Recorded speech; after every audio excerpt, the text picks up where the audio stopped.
First up on the show, the Israel government says it has entered the heart of Gaza City a month after its war with Hamas first began, killing over 10,000 people in Gaza and rendering Gaza isolated from the world. Missiles were seen falling onto Gaza as Israeli military encircled the city, targeting Hamas's vast underground tunnel network. Israel also dropped leaflets telling Gazans to immediately leave North Gaza, but said there will be no ceasefire in the days to come.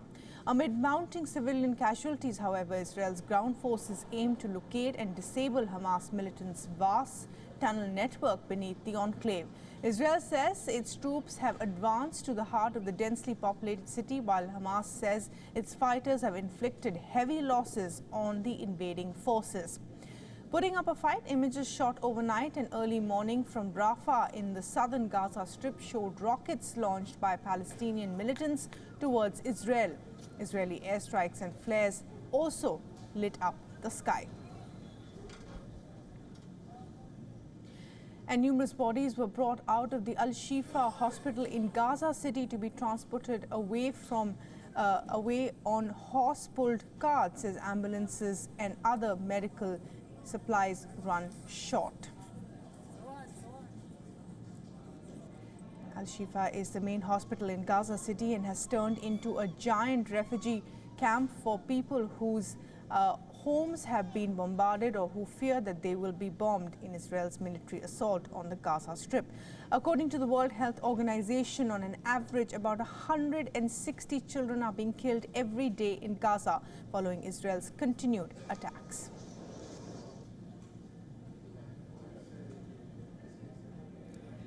And in Gaza's main southern city of Khan Yunis, medics and residents brought in to the hospital bodies of Palestinians killed in Israeli strikes.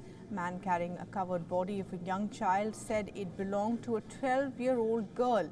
United Nations has said that Gaza's health system is close to collapse, battered by airstrikes, flooded with trauma patients, and running out of medical supplies and fuel. بأمان الله فجأة ما في إلا صاروخ ب 16 نزل على دار فجرها مربع كامل 3 دور جنب بعض بدون أي سابق إنذار. ما في يعني الناس بتروح وبتيجي ما في لا في مدنيين جميعهم مدنيين امرأة كبيرة رجل كبير وهناك مفقودين لسه تحت الردم لم يتم العثور عليها.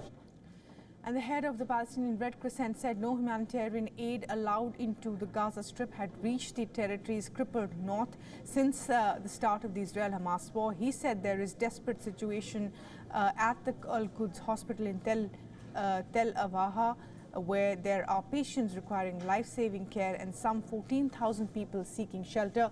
He said medical workers were being targeted on site if they attempted to leave.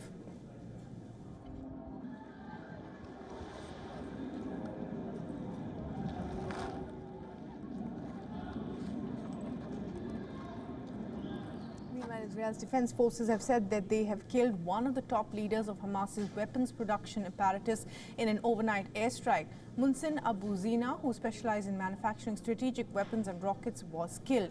As international criticism mounts against Israel's actions in Gaza, according to reports, the US President Joe Biden, in his call with the Israeli Prime Minister Benjamin Netanyahu, has urged him to agree to a 3-day pause in the fighting to allow progress in releasing some of the hostages held by the Hamas in Gaza. And our correspondent Jody Cohen has sent us this report on the latest developments in Israel.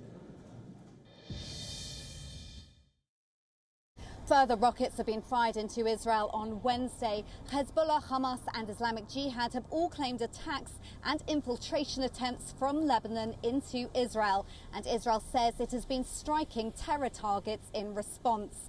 In Gaza, the IDF says it has captured 4,000 weapons, including rockets, which were hidden in civilian infrastructure.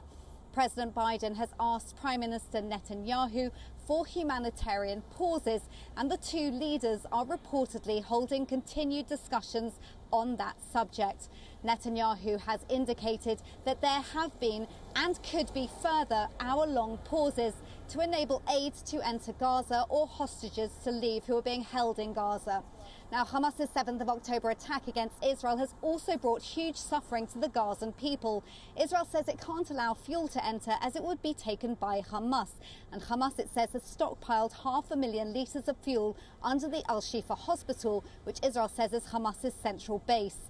Meanwhile, the IDF has secured the road from north to south Gaza, where it is safer. And on Tuesday, the UN reported a steep increase in the number of Gazans evacuating to the south. This is Jodie Cohen for WION World is One.